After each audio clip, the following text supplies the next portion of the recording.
오늘 우리에게 주실 하나님의 말씀은 여호수아 3장 1절부터 17절까지 말씀입니다.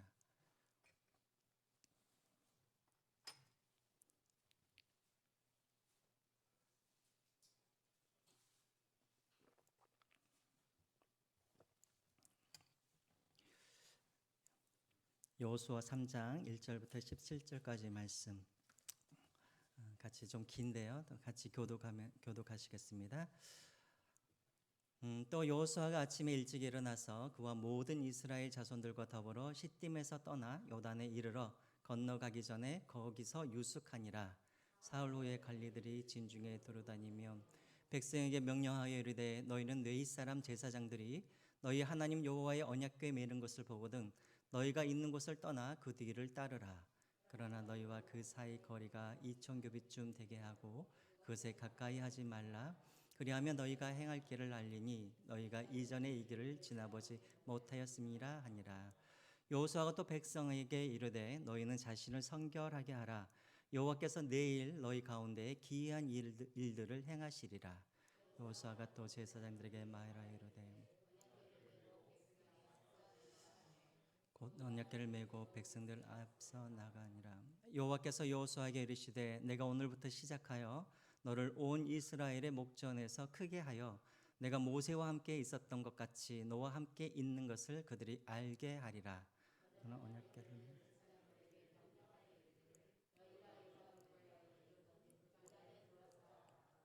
여호수아가 이스라엘 자손에게 이르되 이리 와서 너희 하나님 여호와의 말씀을 들으라 하고 또 말하되 살아계신 하나님이 너희 가운데 계시사 족속과 헷 족속과 히위 족속과 브리스 족속과 기르가스 족속과 아모리 족속과 여부스 족속을 너희 앞에서 반드시 쫓아내실 줄을 이것으로서 너희가 알리라.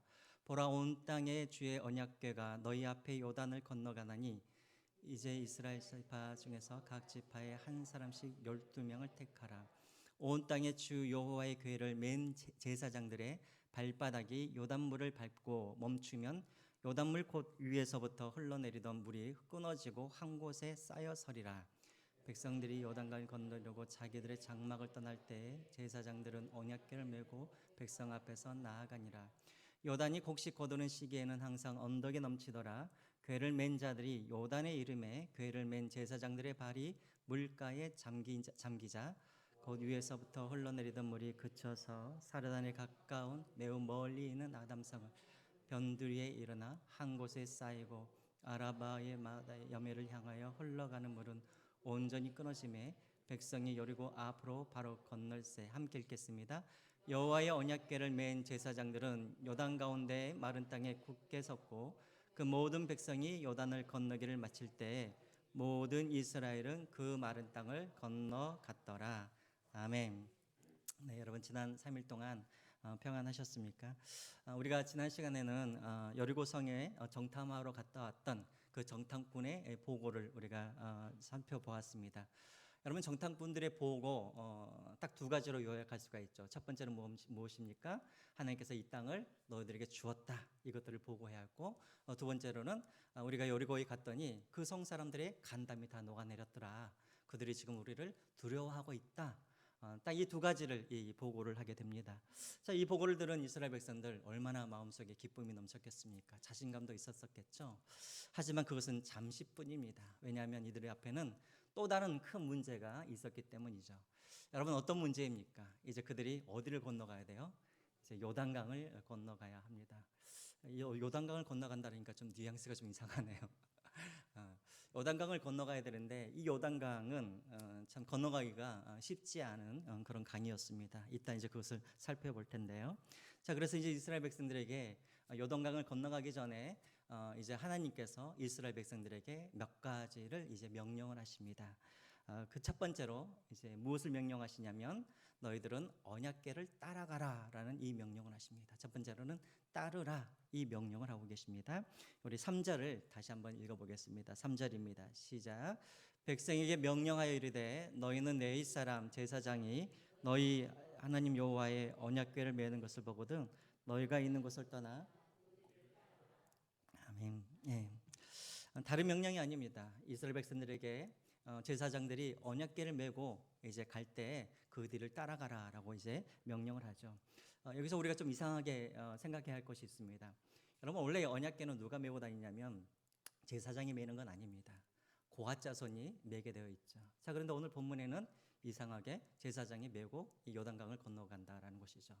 성경에 보면은 딱 3번 나옵니다. 요단강을 건널 때, 그다음에 여리고성을 돌 때, 그다음에 이제 솔로몬이 성전을 다 짓고 난 다음에 이제 그 언약궤를 성전 안으로 모실 때 딱 이 3번만 제사장이 메고 갑니다. 그 이유는 잘 몰라요. 저도 잘 모릅니다. 어쨌든 3번 정도 그렇게 나와 있습니다. 자, 여러분 언약궤 무슨 나무로 만들었습니까?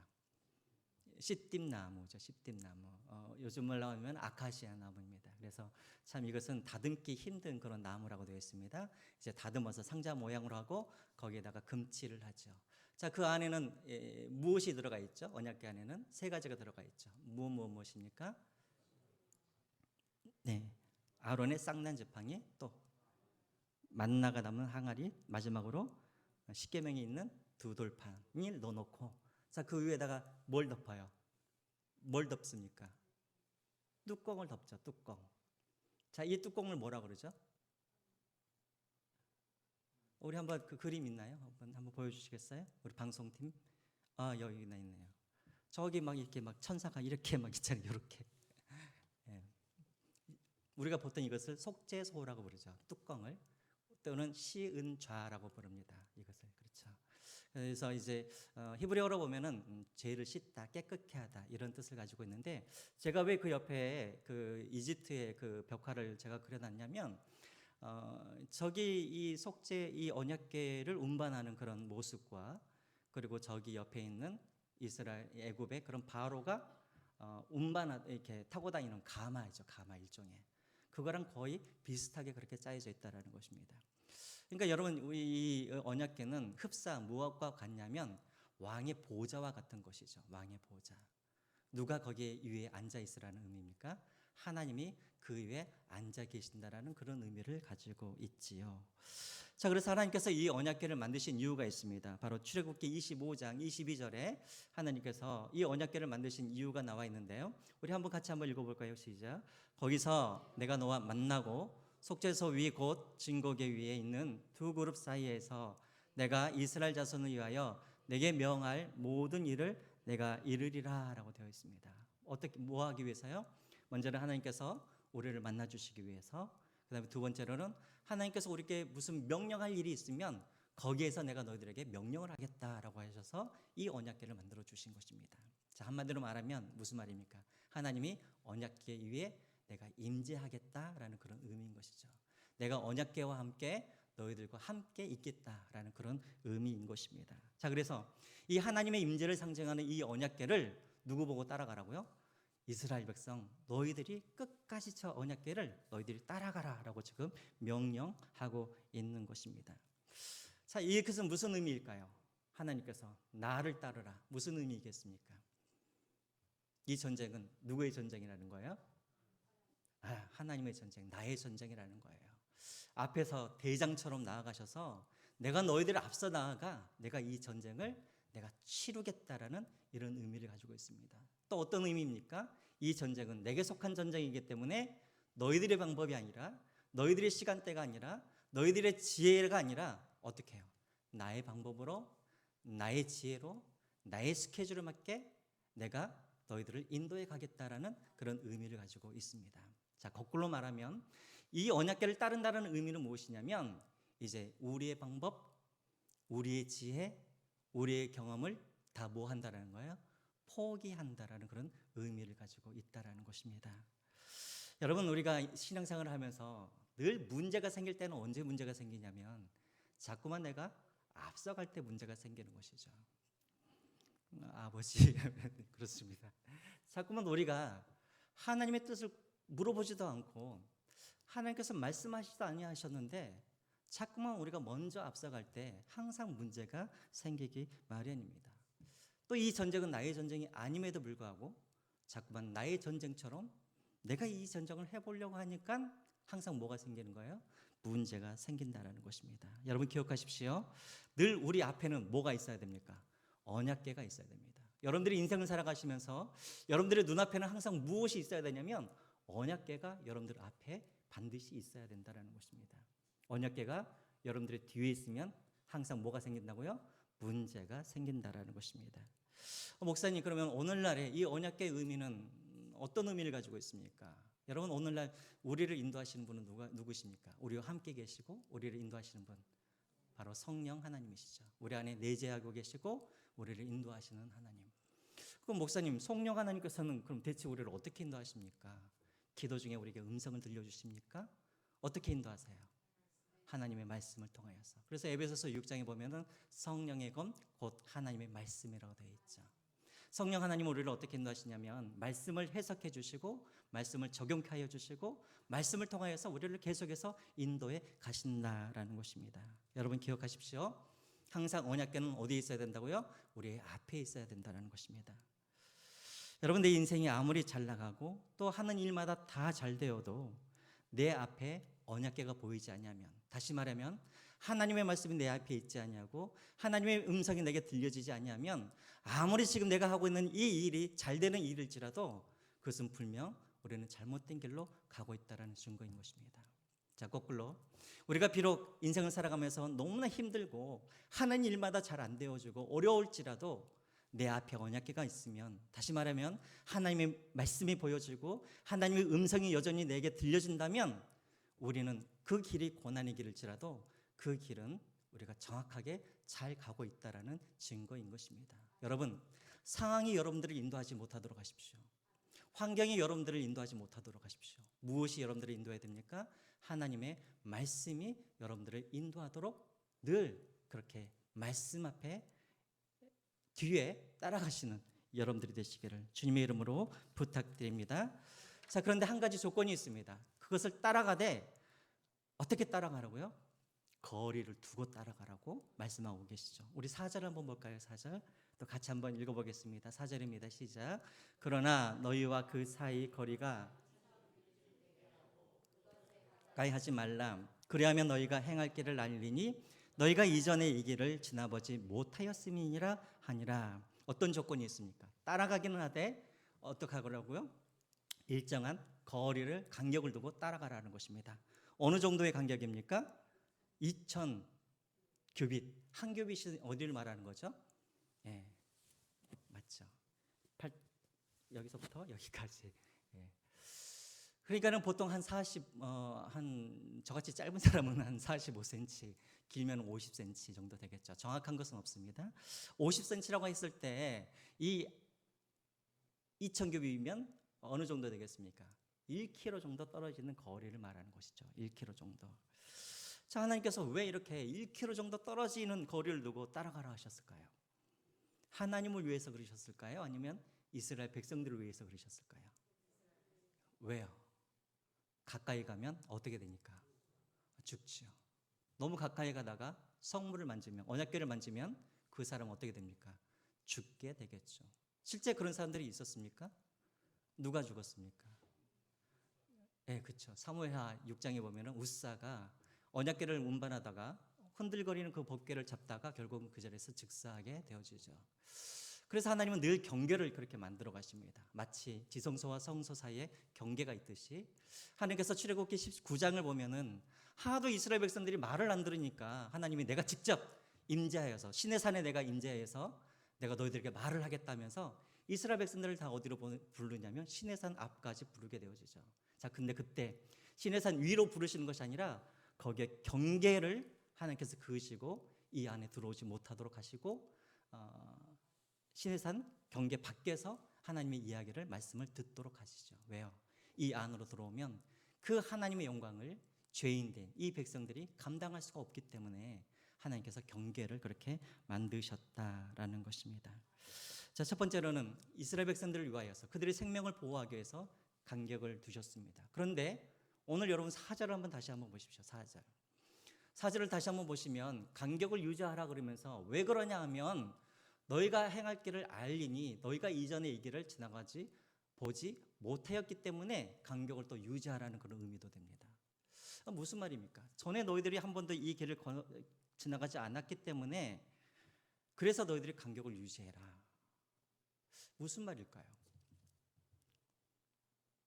자, 이스라엘 백성들은 언약궤를 따라가야 됩니다. 근데 이스라엘 백성들이 몇 명이 따라가야 됩니까? 몇 명이 따라가야 되죠? 지금 몇 명 정도 됩니까? 200만 명 정도 되죠. 자, 계속해서 하나님은 이 따라가라는 의미는 무엇이냐면 이 언약궤가 너희들이 인도자가 될 것이다라는 그런 의미겠죠. 자, 그럼 인도자는 항상 눈에 보여야 됩니까? 안 보여야 됩니까? 눈에 보여야 되죠.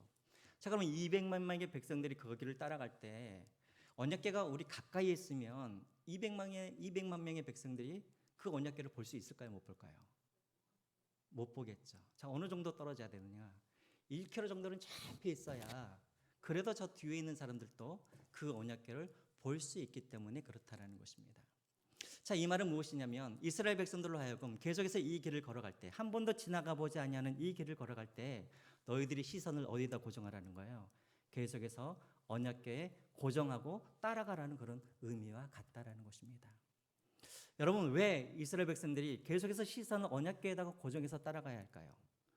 언약궤에다가 시선을 고정하지 아니하면 이 사람들은 무엇에 시선을 고정하게 되겠습니까? 뭘 볼까요? 자꾸만 문제를 보게 되어지고, 자꾸만 적들을 보게 되어지고, 그러다 보면 자꾸만 그것들을 묵상하게 되다 보면 이 길들을 끝까지 걸어갈 수 없게 되기 때문에 그렇다라는 거예요. 지금 이들이 어디를 건너가야 됩니까? 요단강을 건너가야 되죠. 또 요단강을 건너가면은 여리고성이 있죠. 자, 이들이 그 언약궤의 시선을 두지 아니하고 자꾸만 그런 물살이 심한 그런 어떤 요단강을 이들이 보게 되고 그것을 보고 또 내지는 견고한 여리고성만을 그 시선을 고정해서 그것만 묵상하다 보면 이들이 과연 그 길들을 끝까지 걸어갈 수 있겠습니까? 걸어갈 수가 없는 것이죠. 그래서 계속해서 너희들이 시선을 다른 문제가 아니라 상황이 아니라 언약궤에 너희들이 시선을 고정하고 나를 따라오라라는 그런 의미가 있는 것입니다. 이해가 되시죠? 여러분, 우리도 마찬가지입니다. 우리가 이 믿음의 신앙생활을 우리가 잘하기 위해서, 우리가 승리하는 그런 삶들을 살기 위해서는 우리의 시선을 어디에다 두느냐, 이것이 참 중요합니다. 어떤 분들은 늘 문제만을 보고 문제만을 묵상하고 문제만 고집다가 늘 낙심하며 살아가는 분들이 있습니다. 그러나 또 어떤 분들은 문제가 아니라 계속해서 하나님의 말씀에 시선을 고정하고 하나님께서 나를 위해서 어떤 일들을 행하실 것인가 늘 그것을 묵상하면서 살아가는 사람들, 이 사람들이야말로 끝까지 그 길들을 걸어갈 수가 있다는 것입니다. 기억하십시오. 여러분들 앞에 늘 하나님의 언약궤가 있게 하시고 하나님의 말씀이 있게 하셔서 그 하나님의 말씀에 여러분들이 시선을 고정하시고 나아가시는 여러분들이 되시기를 주님의 이름으로 부탁드립니다. 두 번째로 하나님께서 명령하신 것이 있습니다. 무엇을 명령하시냐면 첫 번째로는 따르라 명령하셨는데 두 번째로는 성결하라라고 명령을 하고 계십니다. 여러분 5절 말씀인데요.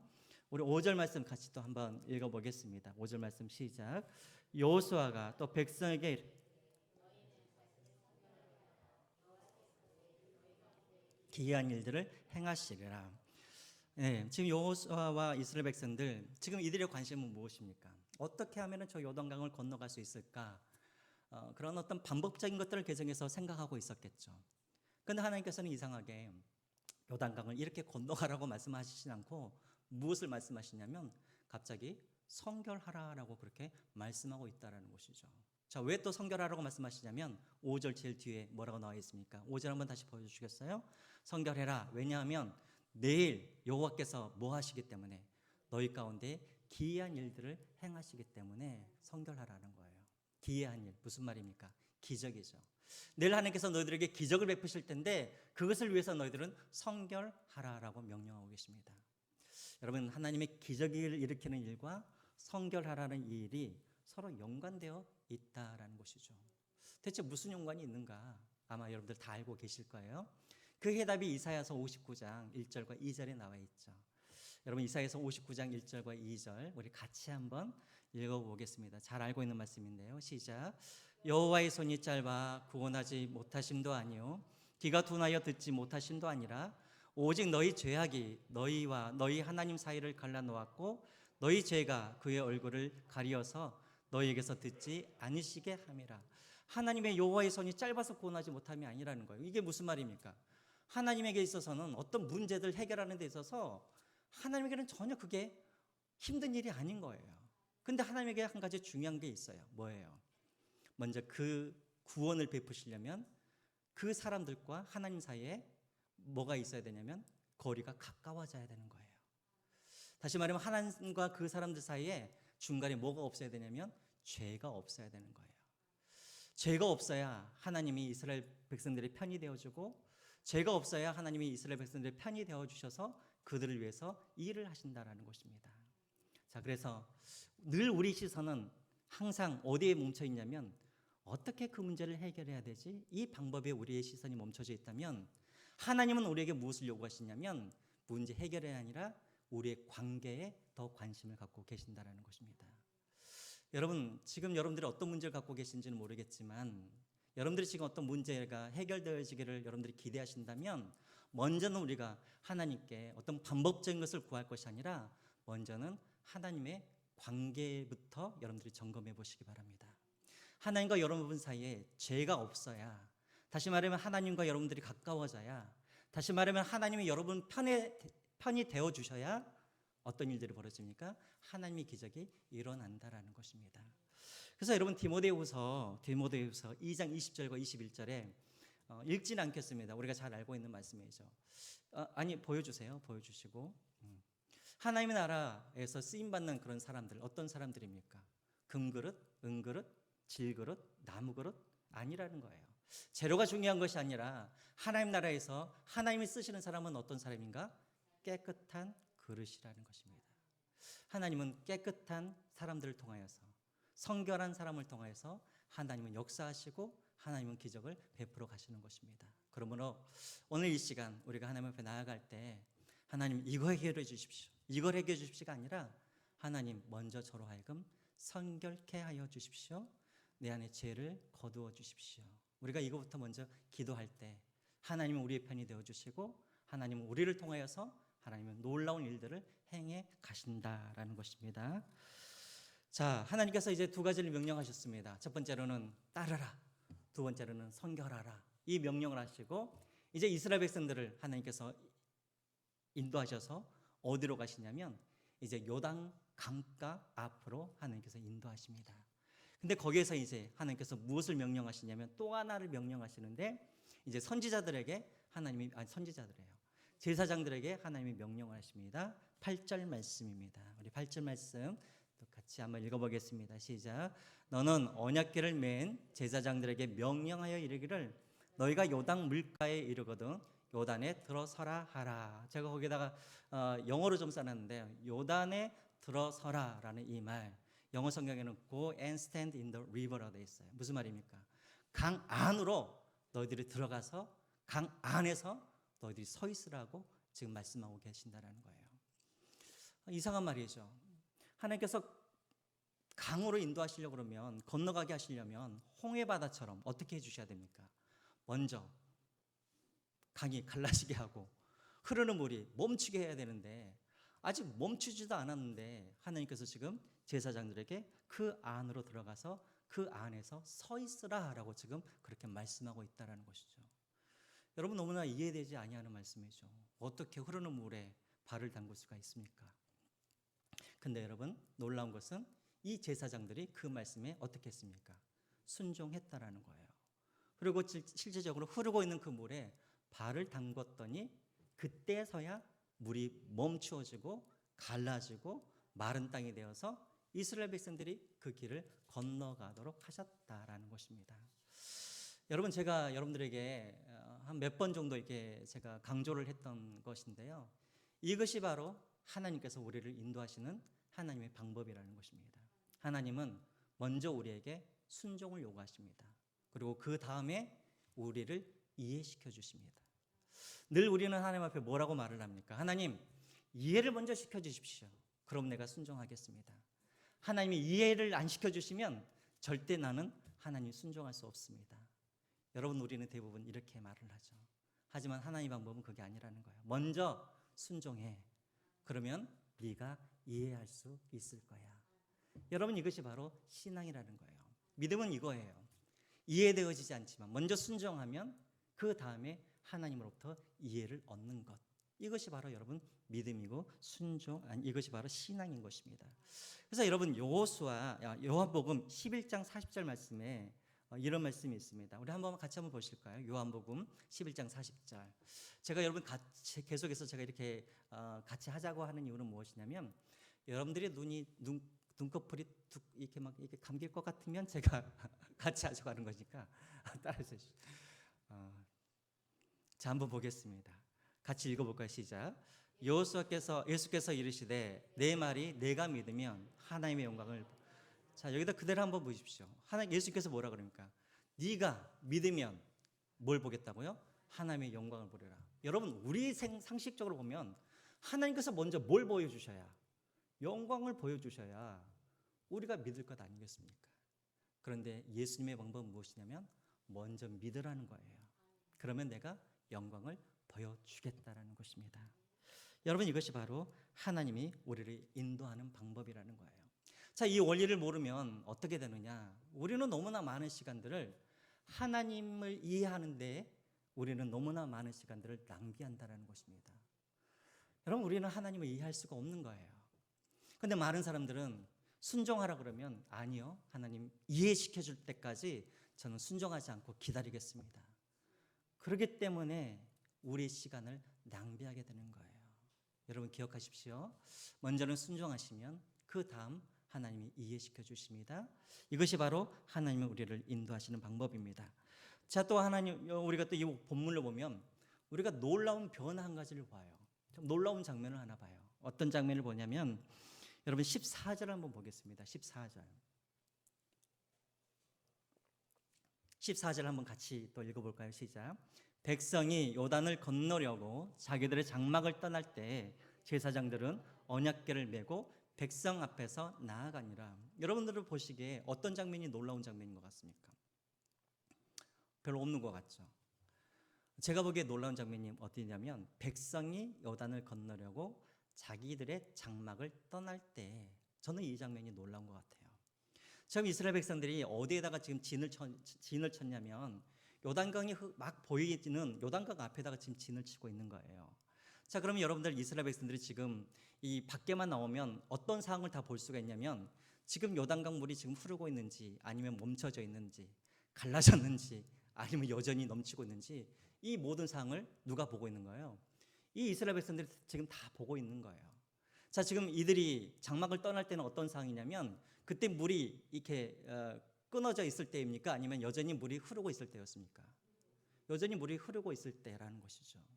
자, 그런데 하나님께서 출발하라 그러니까 이들은 불평하지도 않고 자신들의 장막을 다 거두어서 출발을 하는 거예요. 자, 왜 제가 보기에는 이것이 엄청난 일이냐면 만약에 여러분 한번 상상을 해보십시오. 출애굽 1세대라면 이런 상황에서 과연 그들은 하나님께서 출발하라 했을 때 그냥 출발했을까요? 홍해를 건넜던 출애굽 1세대들, 아마 그들은 그러지 않았을 거예요. 매장지가 없어서 우리를 여기까지 인도했느냐 하면서 하나님 앞에 불평하고 원망을 했을 거예요. 하나님, 우리에게 장막 치는 거 이거 얼마나 많은 시간이 걸리는데요, 그렇죠? 그런데 장막을 우리가 거두려고 그러면 먼저 하나님이 흐르는 저 물을 하나님이 스톱을 시켜주시던가, 그러면 우리가 떠날 텐데 흐르고 있는 중임에도 불구하고 하나님께서 가라 하니까 이 백성들이 그냥 가더라라는 것입니다. 여러분 왜 어떻게 이 사람들이 이렇게 변화될 수 있었을까요?